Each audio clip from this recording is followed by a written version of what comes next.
지금부터 사회 공부를 시작하겠습니다.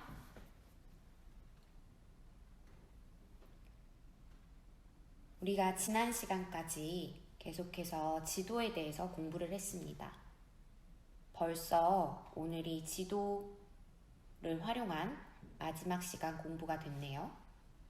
그럼 복습하는 차원에서 우리가 지금껏 어떤 것들을 배웠는지 한번 떠올려 봅시다.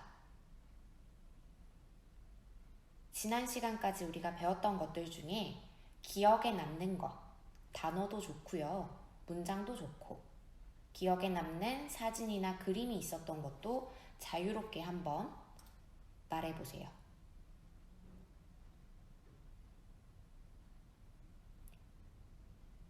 그렇죠. 우리 지난 시간까지 축척, 그리고 기호 범례, 또 지도에서 나타나는 등고선, 맞아요, 방위, 이런 것들을 활용해서 지도에서 어떤 것을 어떻게 표시할지에 대한 공부를 보다 자세하게 했습니다.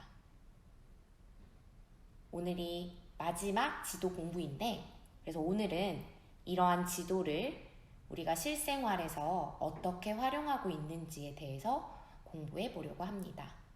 교과서는 여러분이 보여지고 있는 화면대로 30쪽을 준비해 보세요. 교과서 30쪽에는 우리가 생활 속에서 활용하는 다양한 지도가 나와 있습니다. 자, 앞에 보면 4가지 지도가 나와 있는데요. 우리가 지난 시간까지 배웠던 지도와는 사뭇 다른 지도인 것 같아요. 예를 들어서 우리가 지난 시간까지는 교과서 26쪽과 27쪽에 있는 이런 지도들을 많이 봤습니다. 그랬죠? 이 2가지 지도가 바로 우리가 지금껏 공부하면서 많이 살펴봤던 이 지도와 이 지도가 지금껏 우리가 공부할 때 많이 보았던 종류의 지도인데요. 이런 것들만이 지도이냐? 아니에요. 실생활에서는 이것들만이 지도인 게 아니라 훨씬 더 많은 종류의 지도가 존재합니다. 그게 바로 우리가 교과서 30쪽에서 보여지는 이 4가지 지도입니다.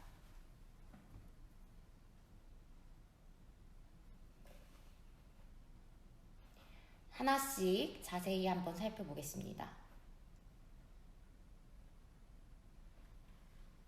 일단 위에 글을 선생님이 한번 읽어볼게요.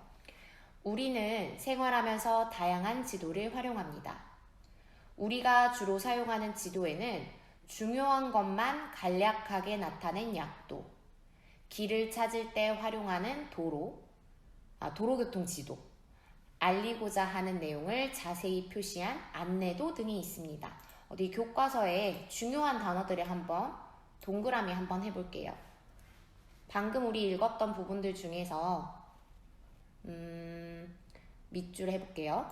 중요한 것만 간략하게 나타낸 약도 동그라미. 길을 찾을 때 활용하는 동그라미가 이렇게 나눠져 있네요. 도로, 교통지도, 또 알리고자 하는 내용을 자세히 표시한 안내도 등이 있습니다. 이런 것들이 지난 시간까지는 다뤄지지 않은 다양한 종류의 지도예요.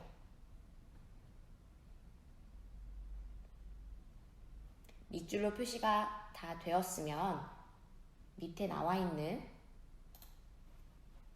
이 4가지 지도를 조금 더 자세하게 살펴보겠습니다. 첫 번째 나와 있는 이 그림이 바로 약도예요.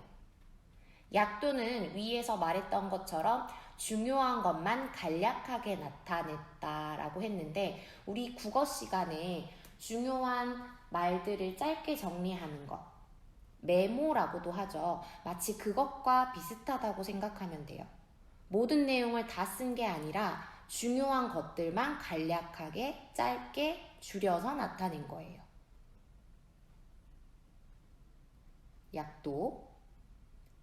그 다음 두 번째에 나와 있는 길도우미라는 것은 이거는 이제 순 우리말로 나타내져 있는 건데 여러분들이 많이 들어본 단어로 바꿔보자면 부모님들 차에 그리고 핸드폰에도 요즘엔 많이 있는 건데 내비게이션이라고 부르는 거죠. 자, 이 내비게이션에는 나중에 부모님이 운전을 하실 때 운전에 방해가 되지 않는 선에서 한번 잘 살펴보면 길을 찾을 때 활용하는 것들이기 때문에 그 교통 상황이라든지 고속도로, 뭐 국도 이런 도로의 상황들이 좀 자세하게 나타나져 있어요. 그 다음 세 번째 나와 있는 지하철 노선도. 지금 노선도를 자세히 살펴보니까 여기 대구역이라고 써져 있는 게 보이죠? 아마 이 지역은 대구의 지하철 노선도인 것 같아요. 새로운 어떤 교통수단 중에 하나죠. 그 다음 네 번째 있는 것은 우리가 학교에 다닐 때 아마 많이 봤을 거예요. 학교 안내도. 이렇게 네 가지 지도는요, 우리가 지금껏 배웠던 교과서 26, 27쪽에서 많이 보았던 그런 지도와는 달라 보이죠. 이 지도들은 방금 선생님이 설명했던 것처럼 쓰임에 따라 그리고 세상이 바뀜에 따라서 등장한 다양한 종류의 지도라고 할 수 있겠습니다. 예를 들어서 조금 더 설명해 볼까요? 이 길도우미, 내비게이션이라는 이 지도는 자동차가 발명되기 전, 보편화되기 전의 시대에서는 필요가 없었겠죠.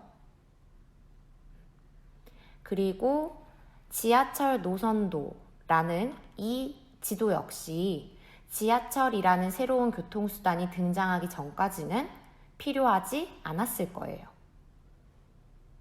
또한 학교 안내도라는 이 지도 역시 우리가 요즘에 다니고 있는 이런 큰 학교가 등장하기 전 서당이나 학당 이런 곳들의 학교가 있었을 때는 이런 학교 안내도가 필요가 없었을 거예요.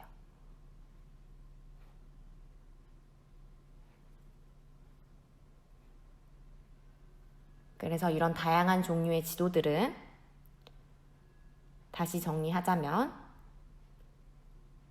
각종 쓰임에 따라 그리고 사회가 발전함에 따라 다양한 종류로 생겨났다는 거 기억하면 좋겠습니다.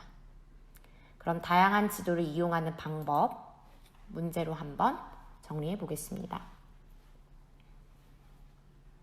10초 정도의 시간을 줄 테니까요. 여러분이 직접 화면에 손가락을 대고 한번 이어보세요.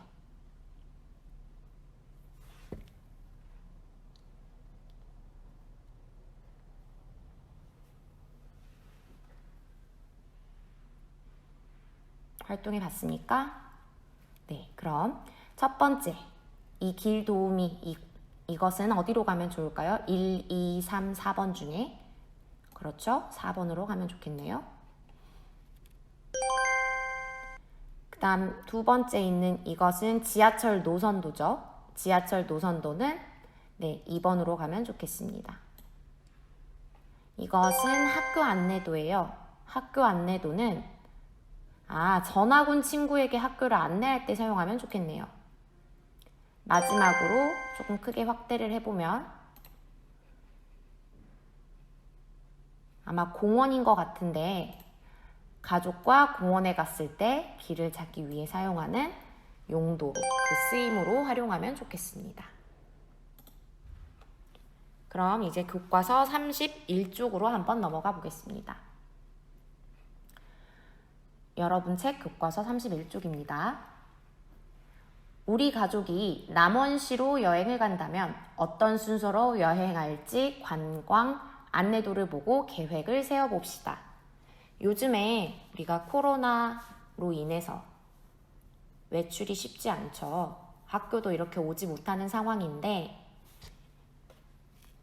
여기 교과서 딱 31쪽에 보니까 전라북도 남원시의 관광 안내도라고 나와 있어요. 우리가 직접 이곳을 이렇게 갈 수 있는 그 날이 온다면 부모님과 함께 이런 순서로 여행을 해보면 좋겠다 라는 여행 계획을 한번 세워볼 거예요.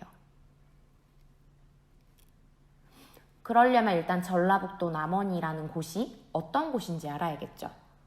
지금 여러분 책에는 선생님이 지금 보여주는 화면처럼 이 단어들이 이렇게 네모 박스로 되어 있진 않을 거예요. 선생님은 지금 여기서 이렇게 화면에서 여기로 끌어올 수 있게끔 화면이 되어 있는 것이기 때문에 이 단어들이 이렇게 나와 있는 거고, 여러분 책에는 수많은 관광 명소들이 표시가 되어 있어요.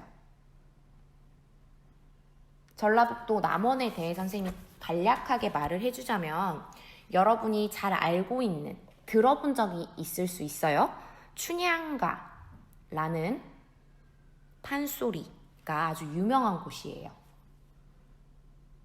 그리고 이 전라북도 남원시가 예전부터 전쟁의 요충지였다고 해요.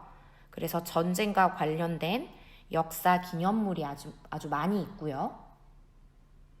이런 게 되겠죠. 황산 대첩비 이런 거.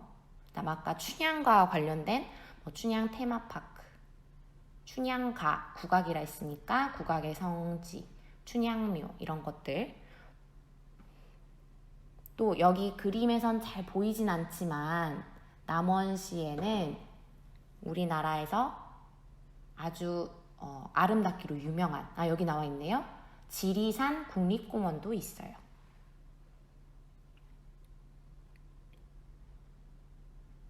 불행인지 다행인지 여러분들이 지금 가정에서 각자의 핸드폰이든 컴퓨터든 각자가 지금 활용할 수 있는 인터넷들이 다 있기 때문에 각자 이것들이 궁금하면, 이 장소들이 궁금하면 검색해 볼 수 있을 것 같은데, 일단은 선생님이 한번 전라북도 남원시 관광지를 한번 보여주려고 해요. 주요 관광지의 사진들을 한번 보여주겠습니다. 이곳이 광한루원이라는 곳이에요. 예쁜 정자가 있는 곳인데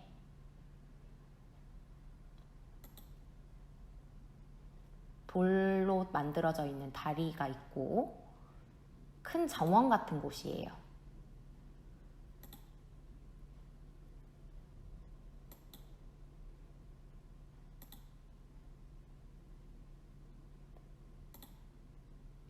이렇게 인형으로 예전의 모습을 재현해 놓은 그런 모습들이 있는 곳이 광한루원입니다. 여러분 책에 어디에 이곳이 위치해 있는지 한번 손가락으로 가리켜 보면서 보세요. 만인의 총이라는 곳은 이렇게 생겼습니다.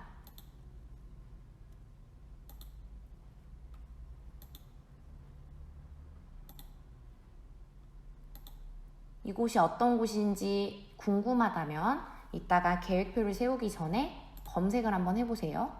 여기는 구룡폭포라는 곳입니다. 자연이 아주 멋진 곳이죠.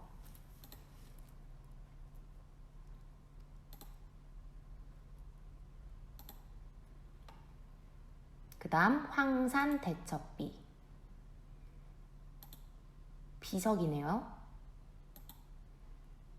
전쟁과 관련된 그 기념물이 많다 그랬어요.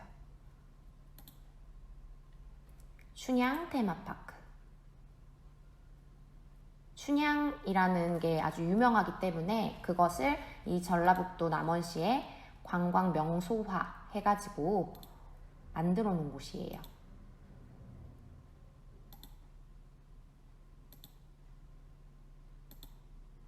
이렇게. 그 다음 지리산 국립공원. 뱀사골이라는 곳이 유명한가 봅니다. 또 국악의 성지. 음악에 관심 있는 친구들은 이곳을 가봐도 좋겠네요. 오칠공예관. 여러 가지 작품들이 많이 있고요. 춘향묘. 얼마 전 선생님이 여기를 한번 가봤는데 여기서부터 여기까지 계단이 아주 상당히 높더라고요. 계단이 아주 많았어요. 그리고 여기 맨 위 꼭대기에서 보는 전경도 아주 멋있었어요. 그 다음 육모정. 춘향묘 바로 앞에 있는 정자입니다. 이렇게. 자, 그러면 여기 나와 있는 관광 명소들을 활용해서 우리 가족이 코로나19가 완벽히 종식이 돼가지고 완벽하게 이렇게 우리가 밖을 평화롭게 나다닐 수 있을 때 우리 가족이 남원시를 여행을 하게 된다면 이런 순서로 여행하면 좋겠어요 하는 계획표를 한번 세워볼 거예요. 여기에 꼭 5칸이 다 채워져야 하는 것은 아닙니다. 그런데 우리가 계획을 세울 때 그 여행의 동선도 고려를 해야겠죠.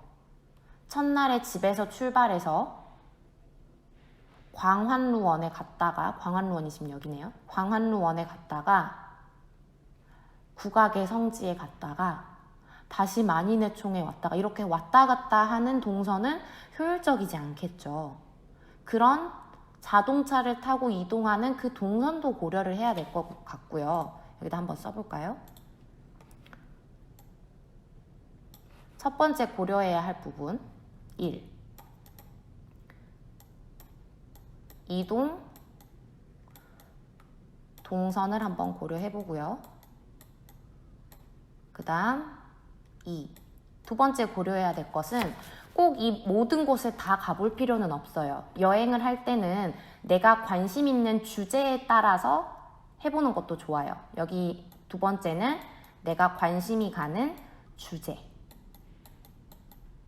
만약에 나는 선생님 저는 자연에 좀 관심이 많아서 꼭 여러 가지를 많이 보기보다는 자연에서 조금 휴식을 취하고 싶어요 하는 친구들은 자연과 관련된 지리산 국립공원과 구룡폭포 이쪽을 좀 둘러봐야겠다 해서 집에서 출발한 다음에 광환루원에 갔다가 첫날은 구룡폭포 쪽에서 하루를 보내고 둘째 날은 지리산 국립공원에 갔다가 이게 첫째 날, 이게 둘째 날 이렇게 갔다가 집으로 다시 돌아오는 과정도 괜찮아요. 주제에 맞게 여행 계획을 세우는 것도 아주 중요합니다. 나는 어떤 주제로 여행 계획을 세울지 이 두 가지를 잘 고려해서 31쪽을 한번 채워볼 거예요. 각각의 장소들이 궁금한 친구들은 인터넷에서 조금 검색을 해보도록 합니다. 선생님이 일단 계속 수업을 이어서 할 거고요. 이 부분에서 잠시 멈췄다가 이 부분을 채워보고 그 다음 이 수업을 이어서 듣도록 합니다. 선생님 일단 32쪽으로 넘어가겠습니다.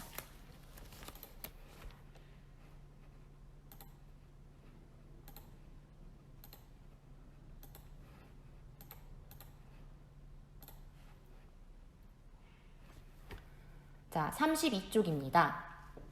스마트폰으로 세계 여행을 할 수 있을까? 스마트폰을 이용하면 어디서든 간편하게 세계의 모습을 볼 수 있습니다. 요즘에는 인터넷이 아주 발달해서 지금처럼 집에서 나갈 수 없는 이런 코로나 때문에 우리가 밖에 나갈 수 없는 상황이더라도 세계 여러 곳의 모습을 볼 수 있대요. 이집트에 있는 피라미드를 보러 가고 싶다면 피라미드를 검색해 보세요. 실제 피라미드를 볼 수 있습니다. 프랑스에 있는 에펠탑의 모습이 궁금하다면 에펠탑을 검색해서 볼 수 있습니다.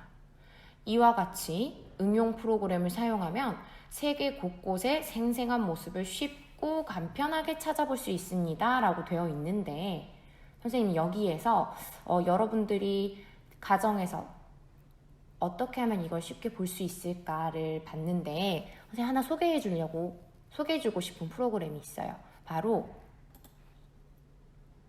이 구글 어스라는 프로그램인데 새롭게 어떤 프로그램을 깔아야 하는 것은 아니고요. 구글 어스라고 이걸 쳐보면 이런 화면이 뜰 거예요. 구글 어스. 여기다 선생님 한번 쳐볼게요. 여기다가 써줄게요. 한글로 구글 어스 라고 쳐보면 이런 화면이 나오게 돼요. 여기에서 어스 실행이라는 이 버튼을 누르면 이게 이렇게 로딩이 되는 화면이 나오는데, 이 화면이 천천히 로딩이 되면서 지구 각각의 세계 여러 곳의 모습을 우리가 검색해서 볼 수가 있습니다.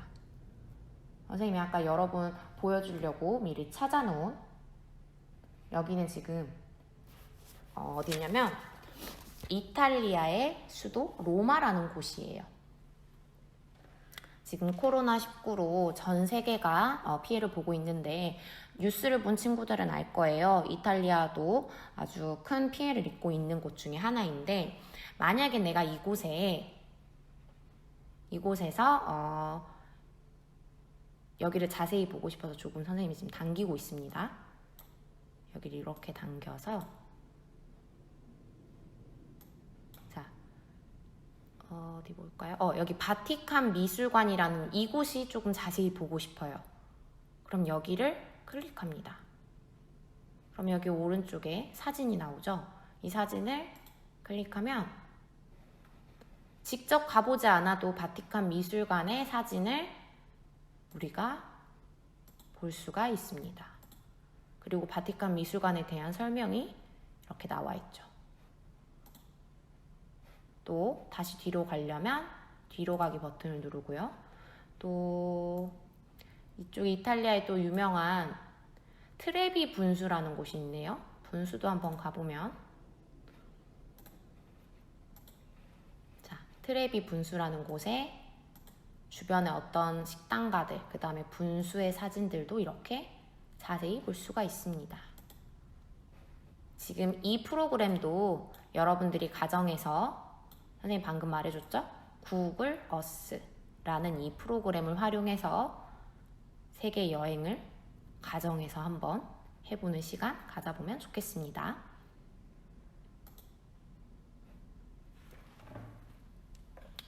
자, 그러면 이제 33쪽 마무리 문제로 주제 한번 마무리해 보겠습니다.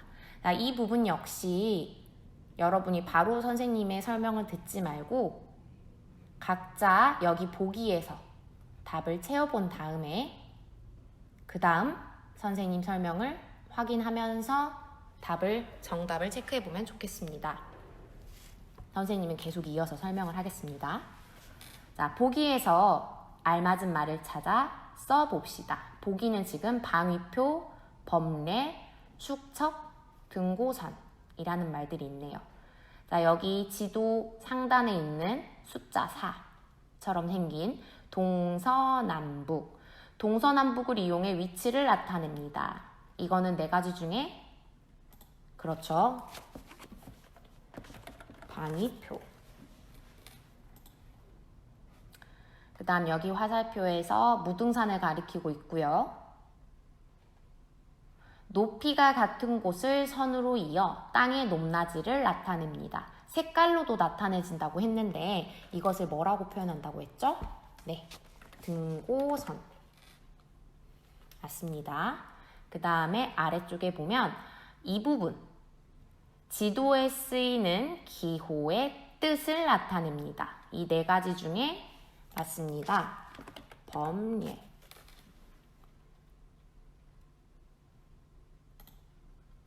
그 다음 오른쪽 하단에 있는 이 부분은 네, 맞습니다. 정답은 축척이라고 하면 되겠네요.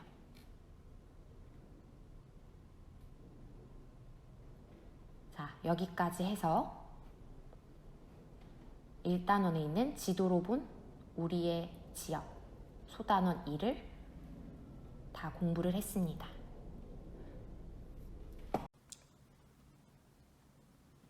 우리 생활에서 지도를 어떻게 활용하는지에 대한 공부를 사회책으로 충분히 해봤는데요.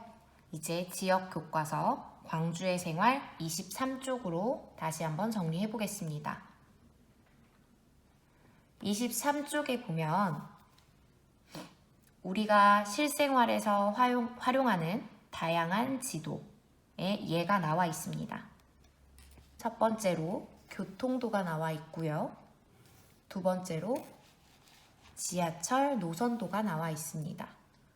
사회책에서 봤던 대구의 지하철 노선도보다는 많이 간략하죠. 아직 광주에는 지하철이 1호선밖에 없어요. 하지만 2호선 공사가 지금 진행 중에 있기 때문에 이제 광주에도 조금 더 복잡한 지하철 노선도가 곧 생기게 될 것 같습니다. 그리고 뒷장으로 한번 넘겨보면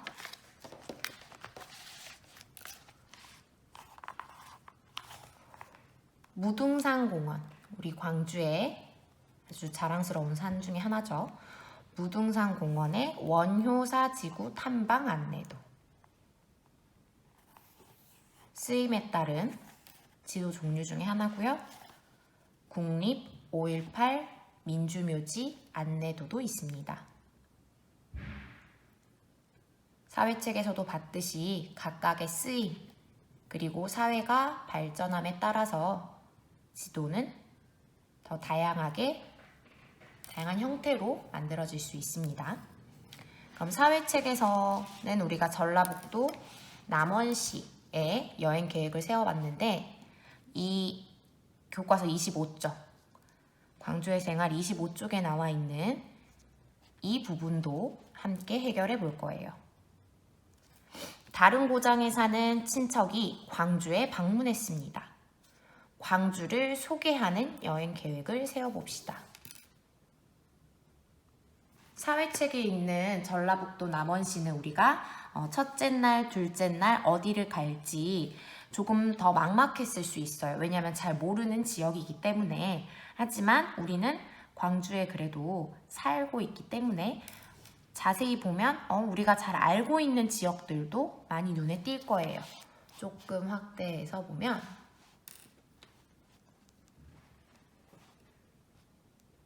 이렇게 보이는 지역들 중에서 다른 고장에 사는 친척이 광주에 온다면 이곳쯤은 꼭 방문해 봤으면 좋겠어 하는 곳으로 우리가 여행 계획을 짜보면 좋겠어요.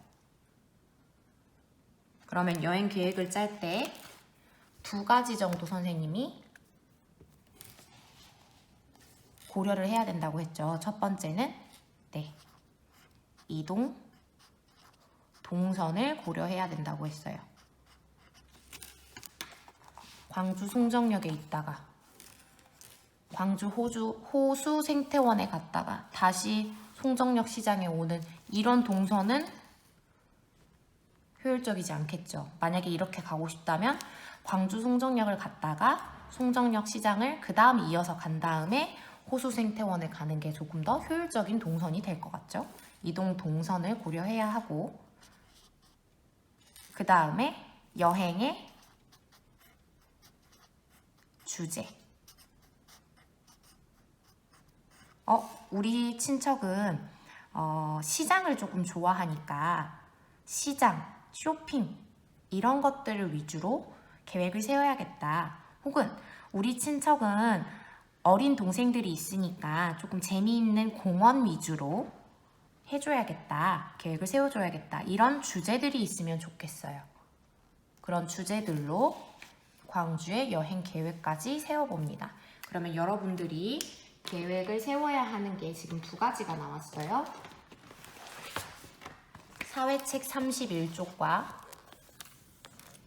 광주의 생활 25쪽입니다.